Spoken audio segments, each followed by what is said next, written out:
Late summer 1757. The initial campaigning of the 7 Years' War was over. It did not look good for Prussia's King Frederick the Great. Despite a promising start, the Prussian army and its Hanoverian ally lost multiple battles. Optimism crumbled as enemies encroached on Prussia's territory from the north, the south, the east and the west. All the while, the Prussian army suffered enormous losses. The king knew all too well what was at stake. The entire existence of his kingdom was hanging by a thread. In a final desperate maneuver, Frederick took part of his army outnumbered 2-1 against the combined French imperial army. If he lost, it would all be over. The subsequent events culminated in what Christopher Clark describes as Frederick the Great's single most impressive victory.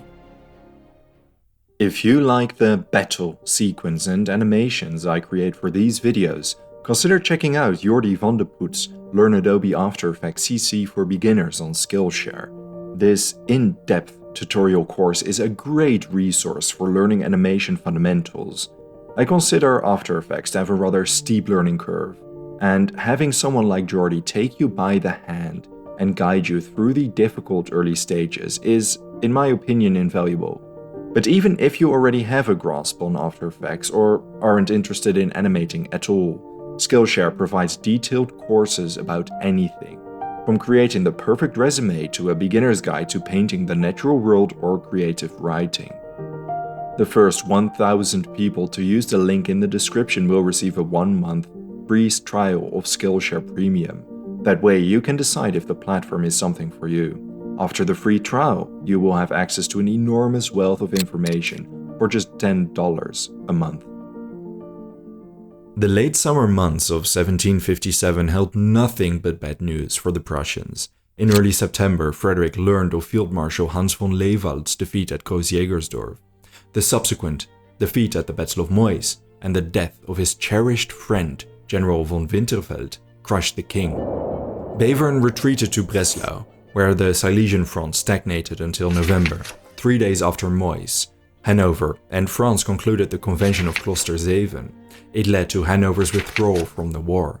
It opened Prussia's western flank to a combined French imperial army commanded by Prince de Soubise and Prince Joseph Friedrich von Sachsen-Hildenburghausen. To the north, the Swedes, led by Baron Matthias von Ungern-Sternberg, finally landed in Stralsund on September 13, although the Baron was delayed by 4 weeks.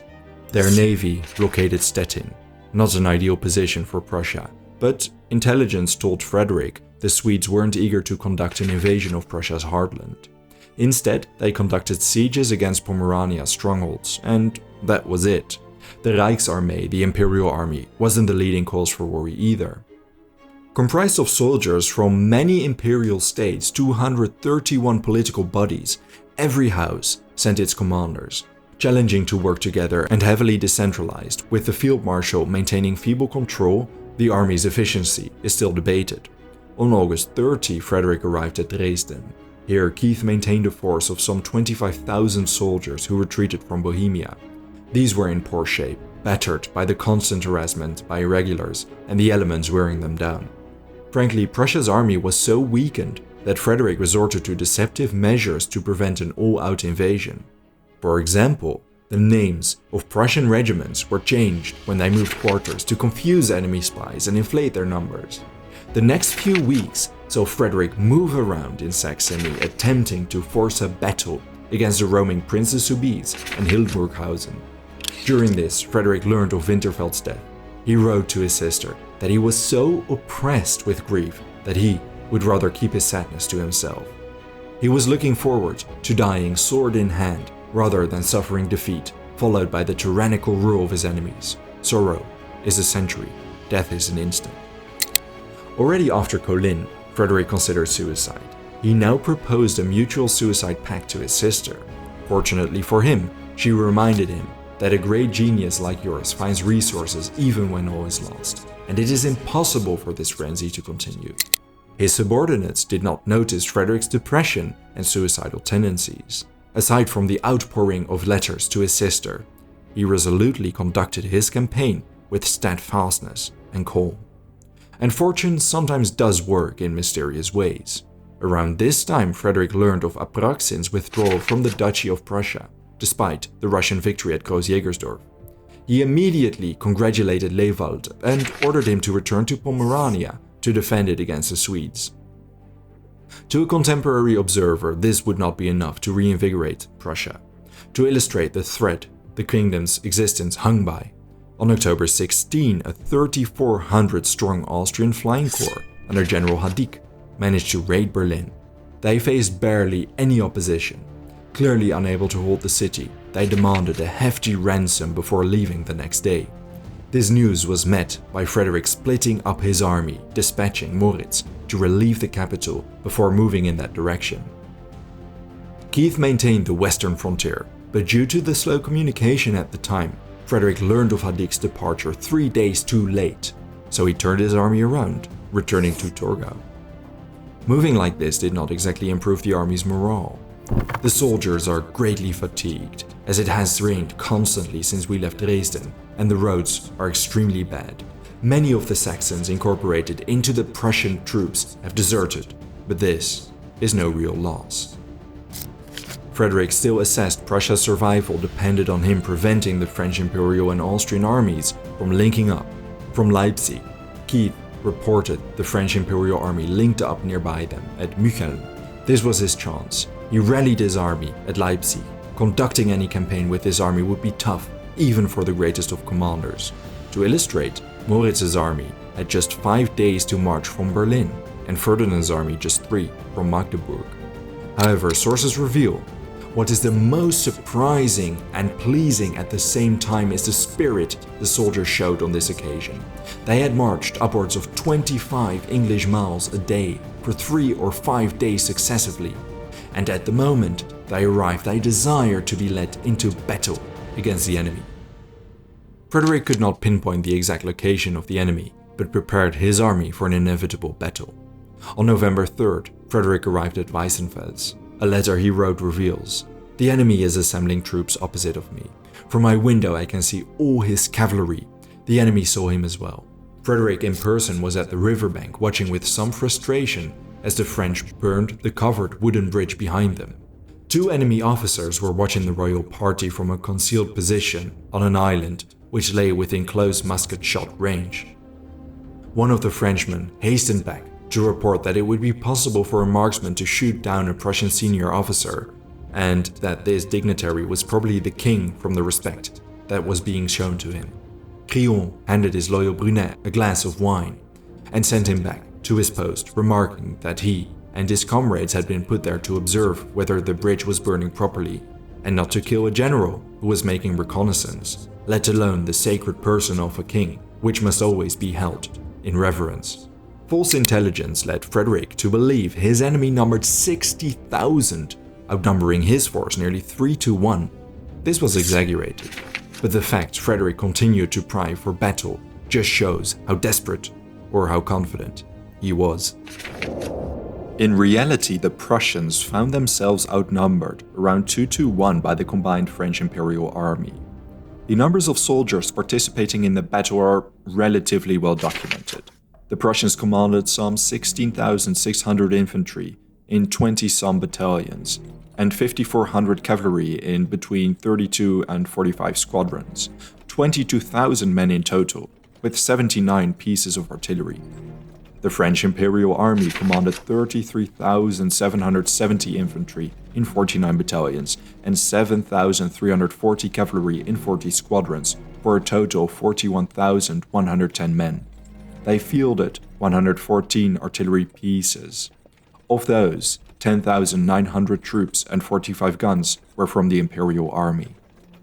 Frederick positioned his army between the villages of Bedrath and Rossbach, some 4 miles removed from where he assumed the French were stationed. The musicians in the French camp revealed their location. All their complements of musicians, trumpeters, drummers, and fifers now gave sound, as if they had won some great victory. Frederick set up headquarters at Rossbach. His brother-in-law, the Duke of Brunswick, commanded the right wing. General von Seydlitz commanded the cavalry. Preceding the battle, a crucial miscalculation in the French camp occurred. Their scouts relayed the Prussians were outnumbered and were likely to flee, whereas Prince de Soubise still wanted to proceed with caution. Prince Joseph Friedrich persuaded him to attack the following day. Meanwhile, in the Prussian camp, Frederick miscalculated as well, but in a more favorable way than his opponents. He figured his enemies were about to retreat and viewed their movements accordingly.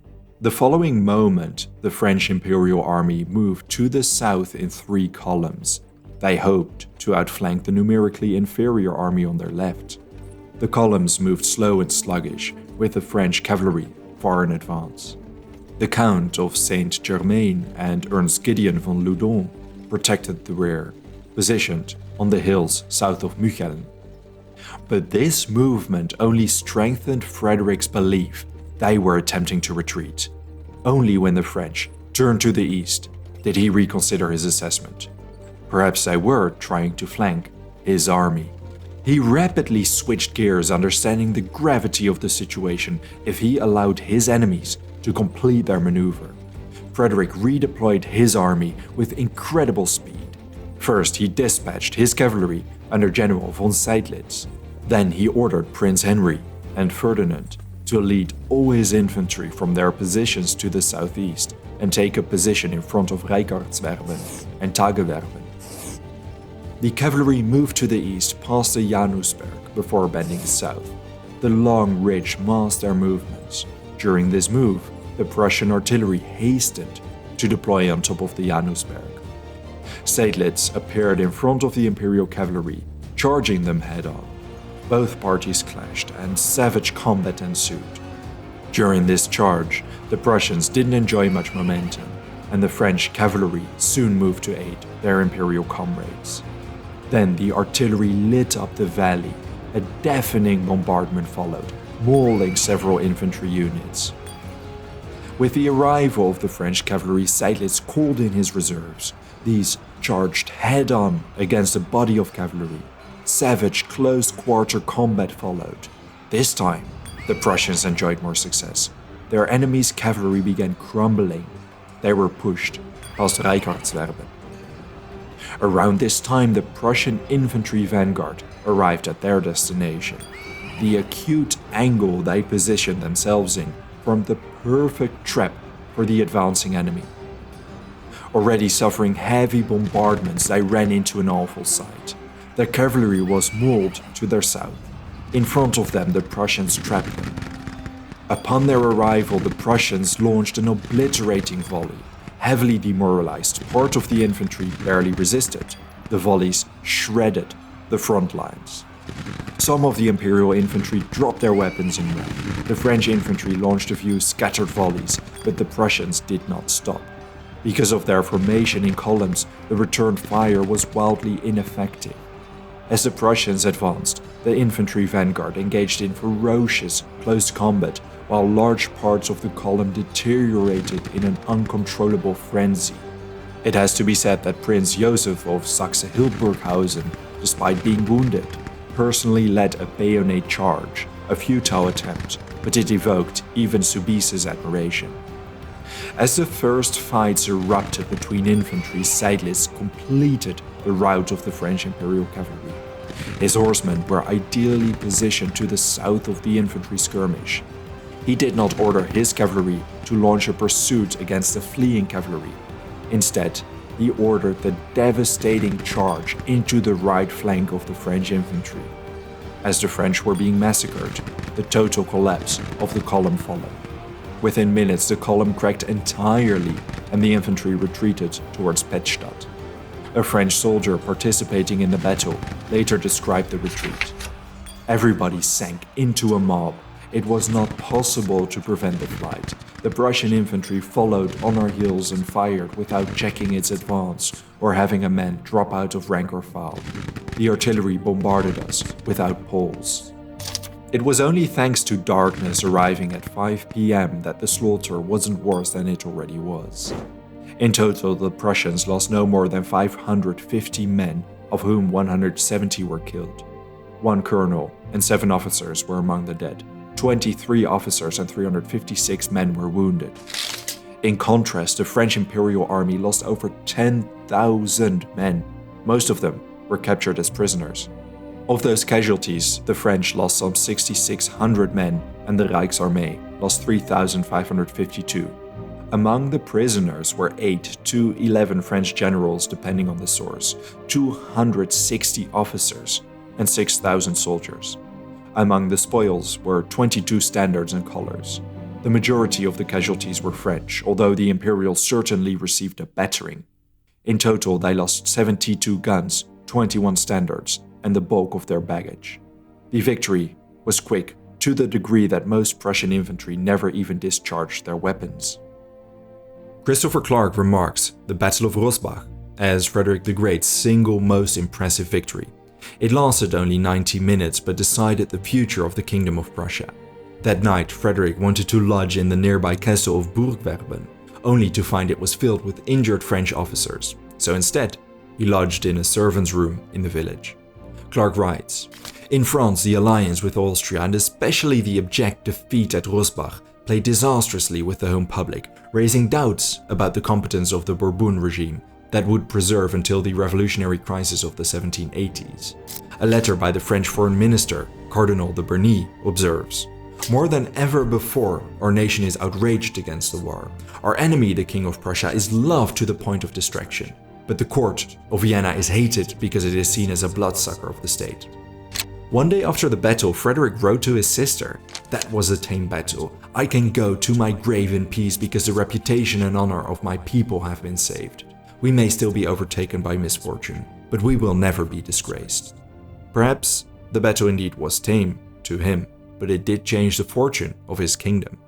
Whereas everything had gone wrong for Frederick at Kolin, everything went right at Rossbach. The Prussian army and Frederick the Great's reputation were vindicated. There is an important caveat when considering this comparison. Thomas Blenning writes, "A major difference, of course, lay in the relative caliber of Frederick's opponents. At Kolin he had faced battle-hardened Austrians supported by Saxons seeking revenge for the humiliations inflicted on them by the Prussians during the Second Silesian War. At Rossbach, the French were exhausted after a long march across Germany and disorganized by the persistent looting for which they had become notorious. Even the French commanders were demoralized. A surviving letter by the Count of Saint-Germain does not leave much unsaid. No doubt, you, like me, were able to predict the Rossbach disaster 5 months ago. Never has there been such a defective army, and the first cannon shot determined our route and humiliation. I am leading a gang of robbers, of murderers fit only for the gallows, who run away at the sound of the first gunshot, and who are always ready to mutiny. The king has the worst infantry under the sun, and the worst disciplined. There is just nothing to be done with troops such as these." Rossbach meant Frederick and the Kingdom of Prussia would live to see another day, but to the east, trouble was brewing. As Frederick soon ordered his victorious but tired army on a grueling march to the east. There, exactly 1 month after Rossbach, he would meet the Austrian army at Leuthen. Again, he would be heavily outnumbered. And again, it would be a battle determining the future of Prussia. Thank you very much for watching this video. If there's a topic, battle, person or event you would like to know more about, let me know your thoughts in a comment. I would also really like to thank all my patrons and my channel members for their generous support. If you enjoy House of History and you want to support my work, consider joining me on Patreon. For just $1 a month, you already gain early access to my videos without any in-video advertisements, and your name will be featured at the end of every video. Don't forget to subscribe. See you next time.